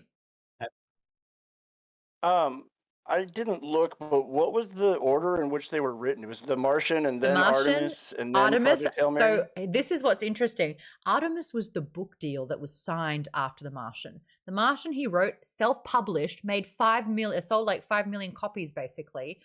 Within the space of a week, look at me, I did research. In the space of a week, got a publisher, got a book deal, got a movie deal. Signed both of those contracts within a week. So he went from like doing it all on his own. The first book was so good. The popularity, because he's self-published on Kindle, blew up the charts. And then, yeah, book deal, movie deal. And they're completely separate companies, separate contracts, separate everything, but both pertaining to this particular book. Now, the book deal that he had a deadline and he had to get something out real fast. And that's what we get. We got Artemis. And then Project Hail Mary, I think he had more time to cook. Because he only came up with that in the pandemic. It almost felt like Artemis was kind of a filler. This is a sad. It's because he had to not even. It's not a serious project, kind of which like makes a lot of sense. What you're describing, or the Dark World, where it's just there to fill a gap between two great things. Don't say that in front of Aaron. It's just not as good. I feel like I felt with Artemis that he had to do it, not that he wanted to do it. Yeah, I feel like the Artemis was kind of a gap book. It was just a filler between The Martian and PHM. Because I'll bet you if you asked him, he probably had PHM in his back pocket, but he needed more time to flesh it out. He had several iterations of what you see in Project Hail Mary as separate ideas. Strat, in her own sense, separate idea. Rocky, artificial and extraterrestrials. Rocky was his own idea. Starting on a ship with amnesia, separate idea. He made it all a conglomerate and made it work. And I thought that was so brilliant. Artemis is still pretty darn good. I completely agree. Artemis is still a good book. The guy can write. And what I want to talk about with him tomorrow, which I find fascinating, he is so adept in left and right brain. His left brain conquers the science, but his right brain nails the character development and plot. And I don't think you can get that quality of work unless you can harness both of those. And I think that's what sets him apart. Darian. Maude, I just had one question for you. Now that you finished Artemis. Since you're a fan of The Expanse, I've been saying this for years on the Discord, but doesn't Artemis remind you of the Belters, like the working class in Artemis remind you of the Belters in The Expanse? Just not so much. It is industrial. The Belters have a very industrial feel, a mining colony, that kind of underground, lots of metal. But then it also, I saw, and Terry did the same thing in the show chat when we were fan casting. If you're a part of the Discord, jump into show chat. Terry's fan casting is always spot on. I'm going to butcher this and I apologize. Shoreh Agdashlu, who is in The Expanse, is she not? She's got that very deep, raspy voice. Yeah, that's her. Abasarala. Yes, as the administrator in the book. And I thought that was really great fan casting, but it's interesting that she's the head, she's the president, prime minister, she's like the head of the earth. And so you've kind of got that in there as well. So it's not just Belters, it's got pieces of Earth, it's got pieces of Mars, the exploration. Oh no, that's more the Martian for sure though. But like going outside in the EVA suit. So it's very expansive. Or is that just sci-fi these days as well? I see dog. I see happy dog. But I like that analogy. I like that sort of like you've got a visualization, so it actually helps the book more because you can see it. You've lived and breathed it as well. I think that's all. They're all the questions. If you do want to do fan casting, check out Show Chat to get access to that. That is a locked channel. You got to become a Patreon member. It's $5 a month. We do 1 to 2 books a month, which means 2 to 3 streams every single month, which means you're in the Show Chat. No, it's not. You're in the Show Chat in the Discord. You get 6 unlocked channels. You get access to the Word documents for the shows and for author Q&As. You get to submit your own questions. There is a cutoff. You got 2 hours to get your Andy Weir questions in for tomorrow. So if you're a Patreon member at all, the document is in Book of the Month. Check out the pins. You'll see it there. I can reattach it if anyone has some burning questions for Andy Weir.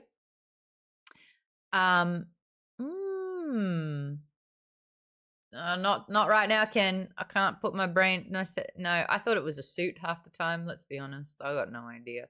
But it gives me Mass Effect vibes. What's the maker? The vehicle in Mass Effect? Mako. Mako. That's the one. Also, if you're a book club member, that was a big one. If you're a book club member, you also get to help vote and decide what books we cover for the rest of the year. We have a document where you can put all your favorite books in there, and we do polls. Love polls. Do lots of polls. So you get to vote in those as well. So I guess the housekeeping is become a Discord member. It's absolutely free. Jump on in there. You just don't get access to the Patreon members channels. But we have plenty of conversations in there, including giveaways. Members get double entries. Merch members get triple entries. We do have a merch tier, which is so cool. You get to help design exclusive merch that you cannot buy. And it's a team decision. You work with our graphics designer. We've got some pretty cool merch that has happened. A lot of them have dragons on it because of the fantasy side of it. But join that tier, and then $15, you get to come into the group discussion. We usually hang out for like an hour afterwards, after each show. It's a really great community, fantastic people. We've got about 8 more slots for those. So get them while they're hot. $15 a month. It's definitely worth it, I think. I mean, I wouldn't do it if it wasn't, because that would be... You're definitely unbiased. Yeah. I'd like to think so. I think $15 is worth chatting with you guys alone. I'd pay to do it. All right, that's me going on. We need to raid. Who's got suggestions? That's me. No, shush mode. What do we all feel like? Do we feel like Fallout New Vegas? There's Stardew Valley? Travis McElroy. Like he's playing Stardew Valley. He's playing Stardew. We could do Travis McElroy. My friend Ken Knapsack's doing a podcast right now. Ken Knapsack specializes in Star Wars. Actually, yeah, let's do that. I'm going to quickly check to see if he's not wrapping it up, because I've got a very bad habit of doing that. It's his birthday stream. Everyone, let's go raid Ken Knapsack. So in 2014 and 15, he and I did like 26 episodes or 29 episodes of a Star Wars podcast. He's really good at Star Wars trivia. In fact, we should go in there and do Star Wars. I don't want to overrun it, but he's just a really good guy, and he's got a really good radio voice. And it's his freaking birthday. He says it's a happy birthday stream. A happy birthday stream. Whatever, we're going to wish him a happy birthday. I'll see you all tomorrow at 11 a.m. for my interview with Andy Weir. And now your homework is to finish Dark Age. We will reconvene the week after that, and then we're interviewing Pierce. What a great time to be alive. All right, bye, everyone. Bye.